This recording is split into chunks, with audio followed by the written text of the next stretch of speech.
नमस्कार दोस्तों, आज मैं कांग्रेस के बारे में कुछ दो शब्द कहने का प्रयास करूंगा।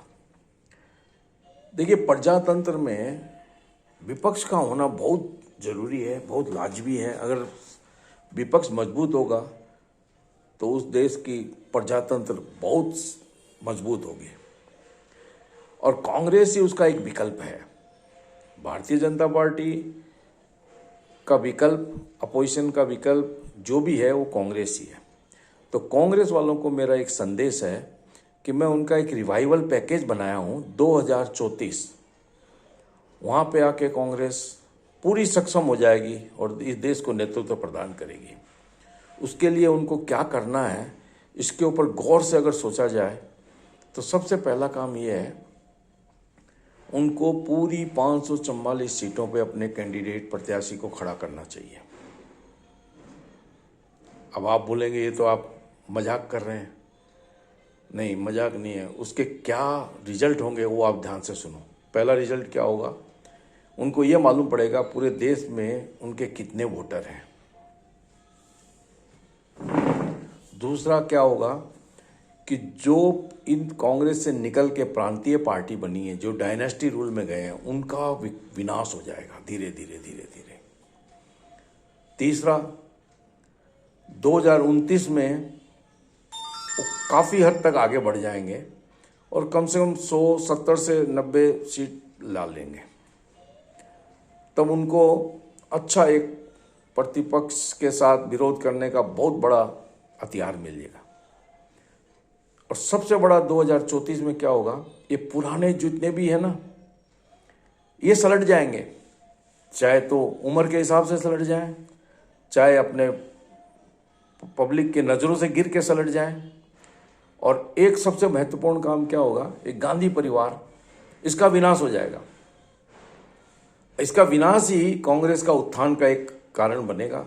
अगर कांग्रेस इस लाइन पे चलेगी तो 2034 में इन्हें सत्ता में आने से कोई रोक नहीं सकता है। क्यों, इनके पास ऐसे गद्दारों की भर्ती हो गई है जो क्या बोलते हैं, अनाप शनाप बोलते हैं। उनका कोई औचित्य नहीं है, कुछ भी नहीं है। क्या बोल रहे हैं, क्या नहीं कर रहे हैं, उनका कोई मतलब नहीं है।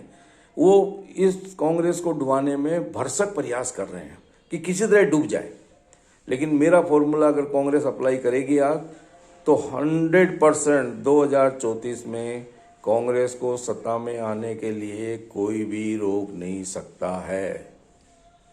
इस पे कांग्रेस को चिंतन करना चाहिए, नहीं तो कांग्रेस ऐसे गर्त में चली जाएगी, वहां से कभी रिकवरी नहीं होगी। और जब तक गांधी नेहरू परिवार का इनके साथ रहेगा, कांग्रेस कभी पनपेगी नहीं, कांग्रेस खत्म हो जाएगी। और कांग्रेस का होना इस देश के लिए बहुत जरूरी है, ऐसा मैं मानता हूं। इसलिए दोस्तों, अब आप भी ध्यान से सोचो। मैं बहुत सोच समझ के मैंने ये वक्तव्य दिया है। बाकी तो समय बताएगा, किसका विनाश होना है तो विनाश होगा। प्रभु कृपा, जैसा है वैसे ही होगा।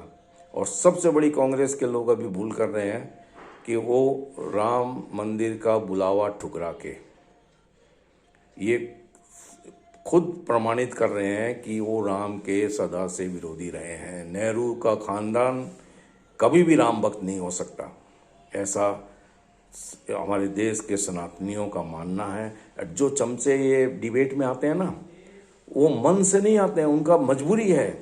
वो बिके हुए हैं। वो एक विदेशी महिला के तलवे चाटने के सिवाय उनकी कोई औकात नहीं है। उनको भी समझना चाहिए। अरे मत बोलो, नहीं बोलेंगे तो कांग्रेस का उत्थान होगा, जितना बोलेंगे कांग्रेस का पतन होगा। ऐसी मेरी राय है। जय हिंद, जय भारत। एक बात और अंत में कहता हूँ, 22 तारीख को अपने घरों में दिवाली का उत्सव मनाएं, सुंदर पाठ करें और जो भी आपसे होश बन सकता है वो करें। सभी प्रतिष्ठान बंद रखें, चाहे सरकारें आपको अवकाश दें नहीं दें, लेकिन आप इसको, ये महत्वपूर्ण दिवस है, हमारी सभ्यता का विकास का दिवस है। जय हिंद।